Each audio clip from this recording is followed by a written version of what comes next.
Wait, hold on. This piece of tripod is being a piece of again. Oh, really? Yeah. Surprise. So I discovered a TikTok community that left me deeply confused. I originally saw a couple of these TikToks reposted on Twitter where people were like, hey, look at what Gen Z's doing now. You can say that's concerning behavior. You know, the normal reaction to anything Gen Z does. And as I guess I'm technically Gen Z, I identify as a millennial, I agree with them. Okay, boomer. At first, I thought all of this was like hilariously weird, but then I fell down the rabbit hole and it just got more and more concerning the further I went down.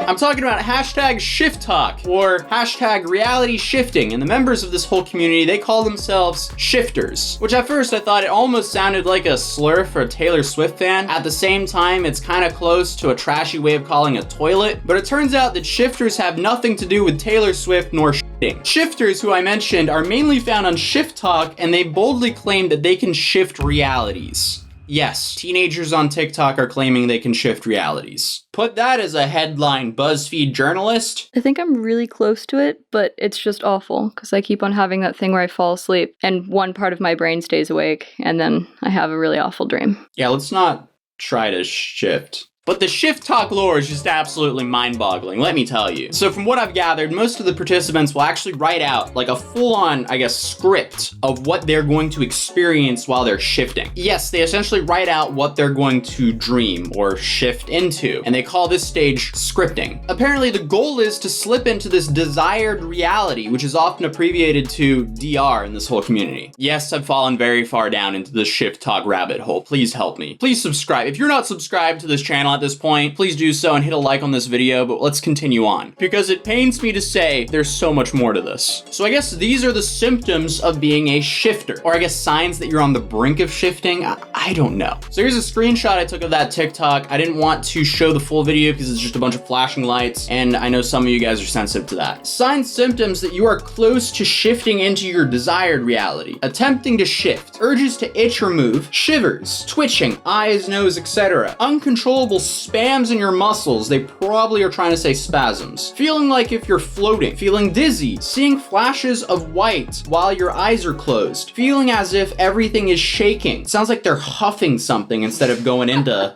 man. So that's apparently while attempting to shift, and then during the day, you can have headaches and migraines, feeling homesick or out of place even if you're in your CR. Current reality, I think? I don't know. Okay, so you have desired realities and current realities here going on. That's okay. a guess, though, I'm assuming. Seeing similarities in your CR that you scripted to be in your DR. Isn't that just called manifesting? Keep manifesting, guys. You don't need to slip into a dream reality. You can manifest your CR to become your DR. Ooh, call that some Monday motivation. I don't know what day I'm posting this video, but call that the Monday motivation for the week. Seeing angel numbers everywhere. 11111 2222, etc. We'll get into numbers later on because it has a very dark twist. That literally just sounds like sleep paralysis moment. Yeah, I agree. Either that or what I said previously that I'm not gonna repeat. Don't do that. Sounds like they're describing what that dude was feeling in Black Ops 1, where he was like essentially like strapped to the chair and they were just asking him, what are the numbers, Mason? What the numbers, Mason?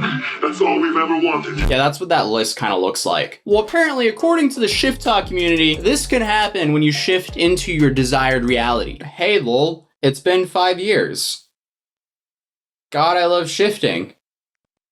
So wait, like, is she claiming that 5 years passed of her just, like, sitting in her room? She was in her DR for 5 years of her life? Or was she in the DR for 5 years and in reality it was only a couple hours in the real life? Which one is she talking about here? I think the second one.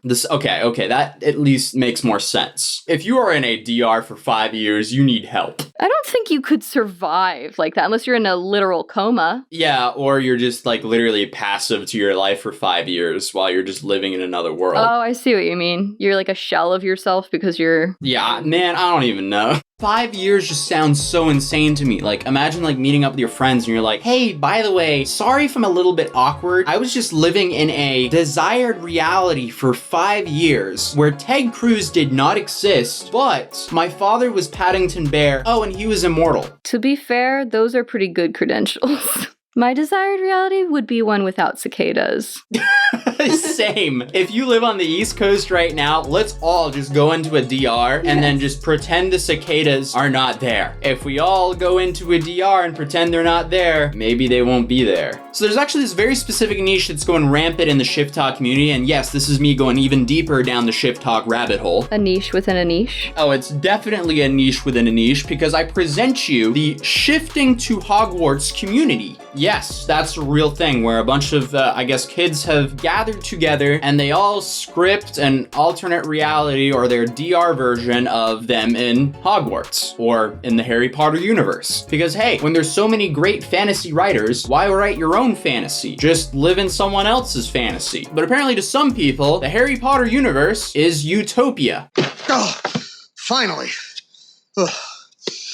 Hey, who's got my hat? Look, I'm Woody. Howdy, howdy, howdy. Give me that. Okay. She told me she was coming in here to study. Well, then she has to be here. Well, do you see her? No, do you see her? Then she has to be in here somewhere. Just keep looking. Oh, there she is. I see her. Come on, let's go over. Candace. Yes, boys. George and I had some questions about where you're from. Okay. What is it? So, basically, what's it like? I guess it's pretty much just like the Muggle world. What? It has to be cooler than that. Didn't you say that you make videos about our conversations? Do you still make videos about our conversations? Yeah. Well, do people like them? I guess so. I mean, you've asked us some questions about stuff, so, like, are those from those people? Yeah. Okay, well, tell us more. Like, what do you do? I listen to music. What music do you listen to? Well, can we listen to it? Well, that's going to be a tough one to do. Why? I'll figure it out. I'll let you listen. Yeah, that's very weird. Honestly, like, I hope that these kids become, like, fantasy book writers. Like, that is what I hope comes from this. I guess this is what the quiet girl in the back of the classroom is doing in 2021. I remember knowing of, like, 2 quiet girls in the back of the class growing up, and one of them's now, like, an animator at Pixar, and the other one makes furry content on fans. So the trajectory of the quiet girl in the back of the classroom is very unpredictable. But now, let me just say, not everyone who claims to be shifting to Hogwarts is a part of this even more specific niche within the previous niche. This is where it starts to get vaguely disturbing. And by that, I mean they are shifting into realities where Draco Malfoy interacts with them. And all I can think of is, why? Why the least likable character in all of Harry Potter? I'm not afraid anymore!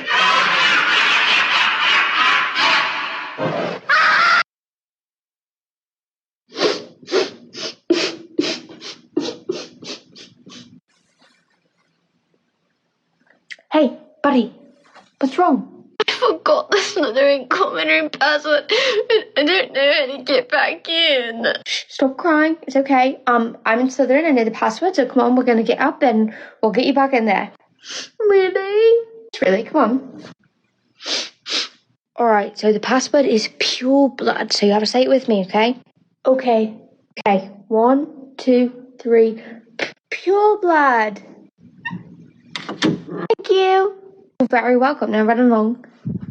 So the caption of that was, this happened the first week of my first shift and it was the cutest thing ever. So she's imagining Draco Malfoy being a big brother character to a random other kid. It's creative. I mean, hopefully these kids turn into fantasy writers. That would be awesome to see. But is this also a side effect of locking this entire generation inside without being able to go out and talk to real people for an entire year? Yes, I think it is. So I guess this is just like the John Mulaney-ification of Draco Malfoy. Just an entire compartment of your brain justified for that version of Draco Malfoy. Older generations would buy posters of merch of the characters that they're obsessed with, but here, in 2021, you write an entire script of the experience you have with that person, and then you zone out and live it. Needless to say, this is exactly why the aliens have abandoned us here on planet Earth. People don't even have a hope anymore. Like, they're just trying to stay in like a liminal state of delusion for as long as they can. But it sadly gets so much crazier than this. The next part is bewildering. Kind of leaves me speechless. So what I've seen from my brief observation of the whole Shifttok community, it seems to be very common to share reality shifting methods to try out. And one of those methods that became very popular was this shift code. The legend goes shows that if this shift code is properly manifested, it will aid you in the reality shifting process. It's a certain sequence of numbers on your arm, and this strand of numbers that is on your arm, which totally doesn't remind people of anything else, that is supposed to help you shift into a better reality, or to somehow make it easier for you to shift into your desired reality. Testing the shifting cheat code. Manifesting. I'll update you guys tomorrow. Man.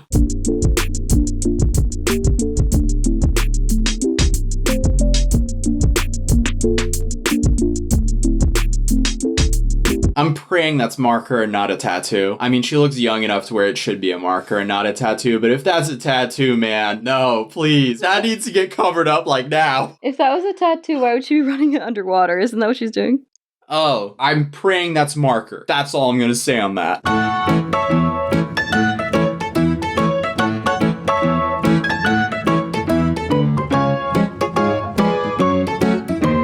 So the absolute crazy part here is that's all utter BS. If I guess they had any effects from writing down numbers on their arm, that was all placebo, because the whole concept of this shift code was created by a anti-Semitic man, a complete menace to society, like literally. And this really shows the importance of paying attention in history class. But here's some TikToks explaining the code on the arm. Guys, I don't want to take away from your Cobb's video, so please go watch that. All I'm going to say is that I was wrong. Not only is just writing the numbers on your wrist anti-Semitic, the numbers are incredibly anti-Semitic. The creator of the numbers are incredibly anti-Semitic. I'd say drop the grab avoid thing fully. It goes a lot deeper than you realize. That I'm literally going to have to make a formal video with a script on it. But long story short, you're basically kind of unknowingly inaugurating yourself into a cult. A clearly really anti-Semitic one at that. The 4chan trolls knew about this a lot sooner than we did. But when y'all started writing it on your wrist on your own, it started dog whistling for them and they started talking about it. But like a lot of is going on with the grab avoid code. We'll elaborate more tomorrow after this. I'm gonna let a couple more creators onto my platform and we will talk about this tomorrow. It will be largely informational, but please tag people in this video in the meantime. If you have the codes, I will take them off. They're incredibly disrespectful. They're incredibly anti-Semitic. The creator is anti-Semitic. The whole is just a really culty thing. Just don't. That's it. So if there's anything to learn from this, don't blindly do what people do on TikTok. It has come to my attention that the man who created those universal cheat codes that we see is extremely anti-Semitic, a fraud, a liar, and the head of a cult. I've taken down both videos where I talk about these numbers because I am not going to affiliate myself with this man nor those numbers. Those numbers are fake, they do not work, and if you had any results, they were placebo effect. Writing numbers on your wrist is extremely anti-Semitic. This man is extremely anti-Semitic, and the basis of his cult and the basis of those numbers are extremely anti-Semitic. I'm going to be tagging the creator who brought light to this situation, and I'm going to put her in the description of this video, so please go click her profile because she does this a lot more justice than I do. But please, we are not using these numbers anymore. We're not supporting a man like that. Not in this house. I feel bad for them. It's kind of hilarious. It's hilarious and it's messed up at the same time. You know what this sort of is? What? Modern day Coney 2012. I love how this entire video has just been one big downward spiral. As soon as I found this, I just wanted to show it to you guys. I'm not trying to be mean here. I'm just trying to understand. But please let me know in the comments down below what you think of all this. If you're new here, welcome you to my channel. If you also subscribe, drop a like on this video so more people can see it. I'll see you in the next video. Peace.